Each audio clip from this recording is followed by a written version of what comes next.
boa tarde. Sou Edson Holanda. Vou apresentar o projeto final da disciplina de Teoria da Computação junto com o Guilherme Oliveira. Nós escolhemos como tema a revolução da aleatoriedade, como a computação quântica mudará a segurança digital. Então a gente vai tentar falar um pouco aqui sobre uma revolução silenciosa que vem ocorrendo e explicar alguns detalhes sobre como isso foi feito, né? Então eu vou iniciar a apresentação e depois o Guilherme assume e vai complementá-la. Bem, pense por um instante em como um computador, um celular, gera um número aleatório, né? Seja para um sorteio online, seja para a segurança de um banco, seja para criar um personagem de um jogo, né? Os computadores e os softwares, na verdade, não conseguem fazer isso. O que eles geram, na verdade, são números que são pseudo-aleatórios, né? Então, existem algoritmos matemáticos complexos que produzem uma sequência que parecem ser aleatória, mas, na verdade, eles são previsíveis, né? Desde que você conheça o algoritmo que gerou esse número e conheçam um valor inicial que a gente chama de semente, capaz de chegar ou de reproduzir esses resultados, né? Quem nunca utilizou uma função randômica em um programa onde você determina qual é a semente e a partir dessa semente você gera um número e essa semente é utilizada para que outros pesquisadores consigam reproduzir os mesmos resultados simulando números que seriam aleatórios, né? Bem, então, qual seria o problema com esses valores que são falsos aleatórios ou pseudo-aleatórios, né? A princípio, isso funciona bem para a maioria das situações, mas em algumas situações isso seria bastante perigoso, né?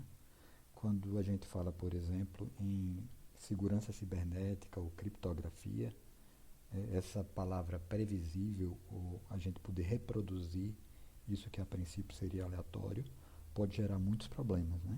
Um exemplo disso seria um hacker que pretende entrar num determinado sistema e se ele conhecesse o algoritmo e qual foi o valor inicial dessa semente, ele poderia gerar esse valor e a segurança desse sistema estaria ameaçada. Bem, é aqui que entra a física, mais especificamente a mecânica quântica, né? E os computadores quânticos.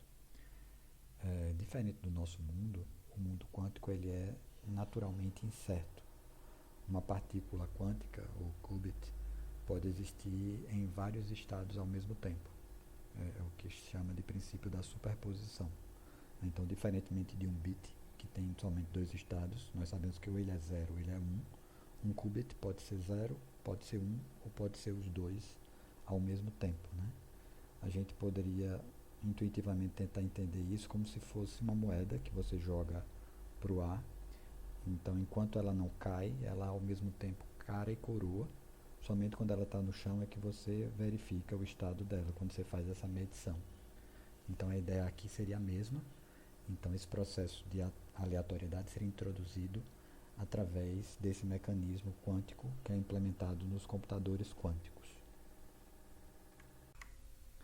Bem, em 2018, Scott Harrison, que é um pesquisador do ORNL, né, Oak Ridge National Laboratory, ele já havia criado um protocolo para a geração desses números aleatórios.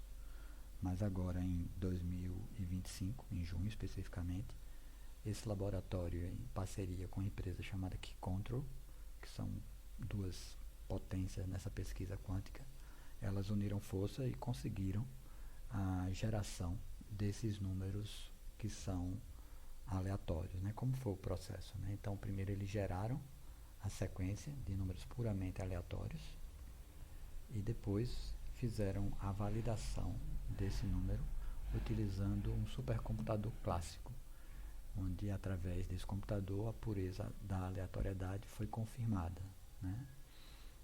Esses resultados foram publicados na revista Nature e o Guilherme, a partir de agora, vai apresentar mais detalhes sobre o experimento.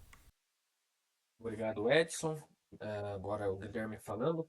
e eu vou falar sobre o funcionamento e o impacto no futuro dessa nova, desses resultados. Então, eu vou iniciar pela receita quântica, ou seja, como isso foi feito, né? A gente fazer a pergunta que, de fato, como isso aconteceu, como eles fizeram isso na prática. Então, resumindo, de forma simplificada, os pesquisadores prepararam os qubits de um computador quântico da empresa Quantinuum em um estado de superposição. Em seguida, eles realizaram medições nesses qubits. E cada medição força o qubit a escolher, entre aspas, um estado, gerando um 0 ou 1. E aí, como essa escolha ela é inerentemente imprevisível pela natureza, essa sequência de zeros e uns que eles obtiveram ela é puramente aleatória. Então ela é livre de qualquer padrão e qualquer algoritmo. Então ela não tem padrão algum, ela é de fato uma sequência verdadeiramente aleatória. E aí vem a nossa segunda pergunta: o porquê que isso é tão importante, né? Ou seja, a gente pode se perguntar, a gente pode se fazer a seguinte pergunta: certo, conseguimos números aleatórios de verdade. O que fazer com isso? Qual é o impacto disso? Então a gente tem algumas aplicações que são, ou seja, voltando ao impacto, o impacto é gigantesco. E nós temos aplicações para isso. Seria, por exemplo, a primeira área que se beneficia por isso é a criptografia e cibersegurança. Então, se temos chaves de criptografia geradas por aleatoriedade quântica, a segurança de dados bancários, comunicações e segredos militares se torna exponencialmente mais forte e resistente até mesmo a ataques de futuros computadores quânticos. Ou seja, isso vai fortalecer a proteção dos nossos dados, que vai elevar o nível de confiança nessa era digital. Mas não é só segurança. A gente tem outras aplicações. Por exemplo, as simulações científicas. Então, temos modelos climáticos, análise de mercado financeiro. Todas essas simulações elas vão se tornar muito mais precisas, porque elas dependem de variáveis aleatórias.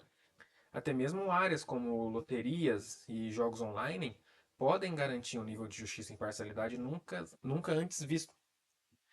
Além disso, temos a pesquisa e inovação também, que seria um fundamento para o desenvolvimento de novos métodos estatísticos e técnicas de amostragem mais robustas e confiáveis.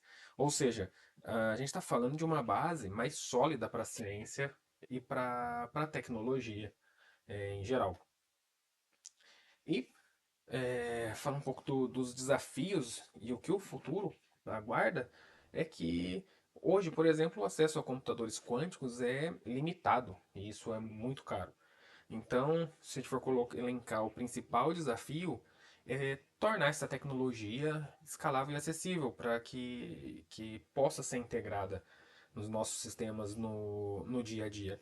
E o futuro é promissor, é muito promissor, porque a gente está caminhando para um mundo onde a cibersegurança, né, segurança digital, ela não vai depender de complexidade, mas sim de uma lei fundamental da física. Então, a gente vai ter uma nova base de segurança para a internet, a gente vai conseguir fazer essa integração com sistemas do dia a dia. E para concluir, ah, a gente pode dizer que essa geração de números verdadeiramente aleatórios não é só uma curiosidade científica. Ela de fato é um passo fundamental para uma nova era, para a próxima era da tecnologia. A gente sai da previsibilidade dos algoritmos para a imprevisibilidade da natureza. E eu agradeço em meu nome, em nome do Edson, e essas são as referências que nós utilizamos.